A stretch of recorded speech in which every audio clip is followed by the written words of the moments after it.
अस्सलामुअलैकुम। आज हम लोग यहाँ पर मैथमेटिक्स पार्ट 1 स्टैंडर्ड 9 करने वाले हैं। स्टैंडर्ड 9 का मैथमेटिक्स पार्ट 1 करेंगे, यानी जिसे अलजेब्रा कहते हैं, उसका हम लोग सेकेंड लेसन करेंगे।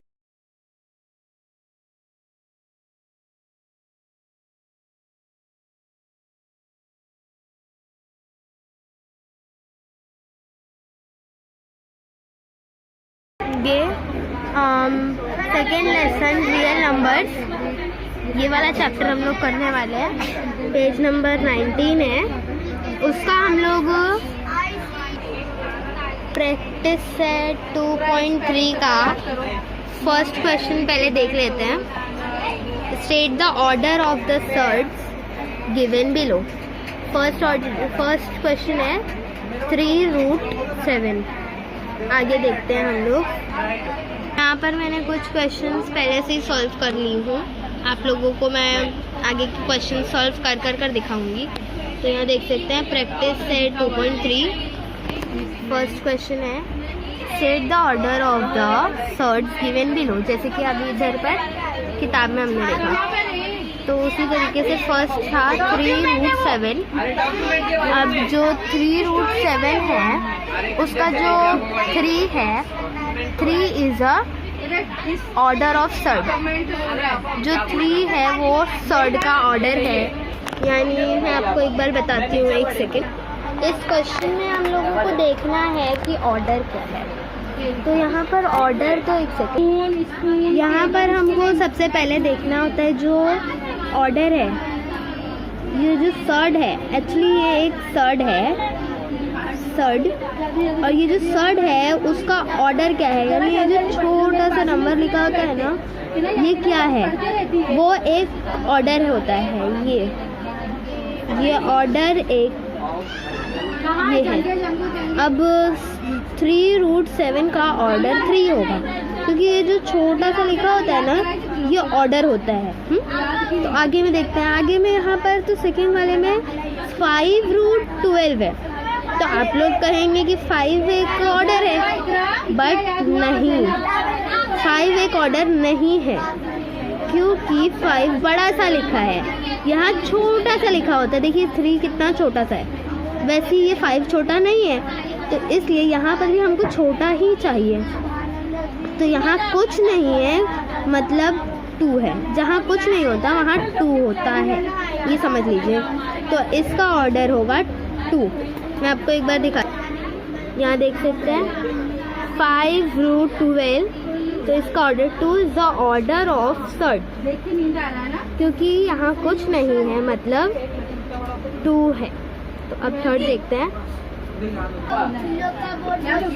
थर्ड क्वेश्चन है 4√10।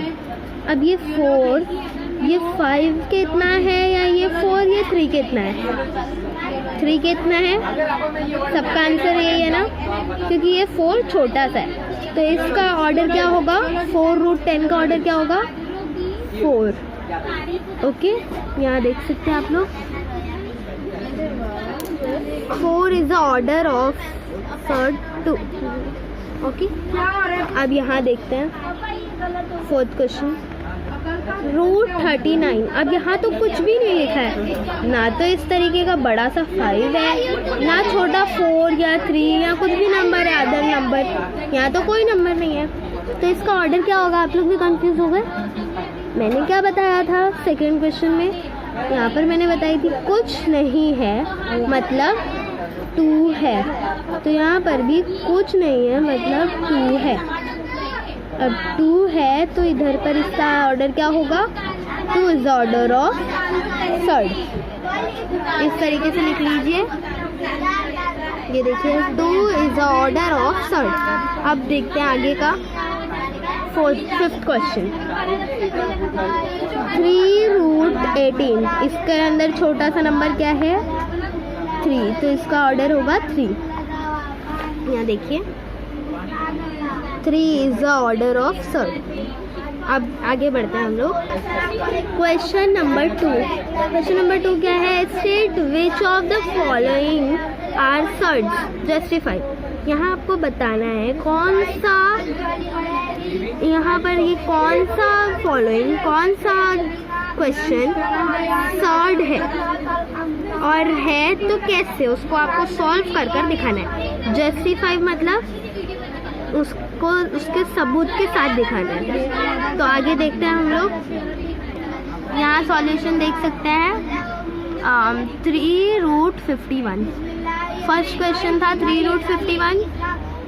तो पहले तो हम लोग लिख लेंगे, ये जो होता है ना, ये ऑर्डर को ए कहा जाता है। मैं एक और बार, ये जो ऑर्डर होता है ना, ये ऑर्डर को ए कहा जाता है।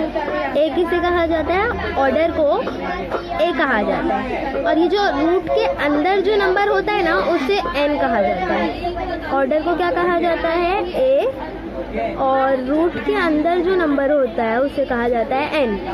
अब ए कौन सा है और एन कौन सा है वो हम लोग पहले लिखते। यहाँ देखिए ए इज इक्वल्स टू 51। ए कितना है? 51 है, ये ए है। Is a rational number. अब 51 एक रेशनल नंबर है। देखिए एक रेशनल नंबर 51 है, हमने ऐसा सपोज किया। N is equals to 3 bigger than 1 से बड़ा है 3। और जो n होता है ना हमारा, n वो 1 से बड़ा होता है। ये आपको हर क्वेश्चन में ऐसा लिखना है। यहाँ देख सकते हैं, तो हर क्वेश्चन में यहाँ 1 से बड़ा है तो वो लिख लेना। n is equals to 3 bigger than 1। अब आगे 3√51 इज अ इर्रेशनल नंबर। ये एक इर्रेशनल नंबर है। इसका फैक्टर निकालने पर हमें कोई आंसर नहीं मिलता है, तो इसलिए ये एक इर्रेशनल नंबर है। आगे बढ़ते हैं। 3√51 इज अ सर्ड। 3√51 जो है वो सर्ड है, क्योंकि वो एक इर्रेशनल है। जो नंबर रेशनल होगा वो सर्ड नहीं होगा, जो नंबर इर्रेशनल होगा वो सर्ड होगा। जिसका फैक्टर निकलेगा वो सर्ड नहीं होगा, जिसका सर्ड नहीं निकलेगा, जिसका मतलब फैक्टर नहीं निकलेगा वो सर्ड होगा। क्योंकि इसका फैक्टर नहीं निकला है तो ये एक सर्ड है। तो सेकंड क्वेश्चन है 4√16। तो a इज इक्वल्स टू कितना है? 16। फिर ये एक रेशनल नंबर है, हम लोग ऐसे सपोज करते हैं। अब n is equals to 4 bigger than 1। 4 1 से तो बड़ा है, तो इसलिए हम लोग लिख लेंगे। अब आगे बढ़ते हैं। ऑर्डर कभी भी 1 से बड़ा होता है। मैंने आपको बताया जहाँ कुछ नहीं होगा वहाँ 2 होगा, तो इसका मतलब 1 तो होगा ही नहीं कहीं भी। चलिए, तो 4√16 इज इक्वल्स टू, अब 16 का तो फैक्टर आता है तो निकाल कर देखेंगे हम लोग। तो यहाँ 2 इंटू 2 इंटू 2 इंटू 2, 2 2 ज़ा 4, 4 2 ज़ा 8, 8 2 ज़ा 16। तो यहाँ कितना आंसर आएगा? अब यहाँ 4 2 है, तो 4 में से मैं 2 2 की जोड़ी बना लूँगी। यहाँ 4 में से मैं निकाल सकती हूँ एक 2, तो मैंने बाहर निकाल लिया 2। तो ये एक रेशनल नंबर है और ये एक सर्ड नहीं है। 4√16 इज नॉट अ सर्ड। आगे देखते हैं हम लोग। मैं यहाँ पर क्वेश्चन नंबर 2 का 3rd होमवर्क दे रही हूँ। ये 3rd, 4th और 5th ये तीनों ही आपका होमवर्क है, और ये भी नहीं तो ये वाला मैं कर लेती हूँ। ये वाला एक बार मैं आपको समझाती हूँ। ये तीनों आपके होमवर्क में है। ओके, ये तीनों होमवर्क। अब 4th वाला देख, 5th वाला, 6th वाला देख लेते हैं एक बार। 6th वाला अब a लिख लेंगे हम लोग, और वो एक पॉजिटिव रेशनल नंबर है। n इज इक्वल्स टू 2 है, कुछ नहीं है मतलब 2 है, तो इसलिए वो 2 1 से बड़ा है। और फिर ये एक इर्रेशनल नंबर है, इसका फैक्टर नहीं आएगा। और 22/7 एक सर्ड है, क्योंकि वो इर्रेशनल नंबर है। अब 3rd क्वेश्चन नेक्स्ट वीडियो में देखेंगे हम लोग, तो यहीं पर एंड करते हैं।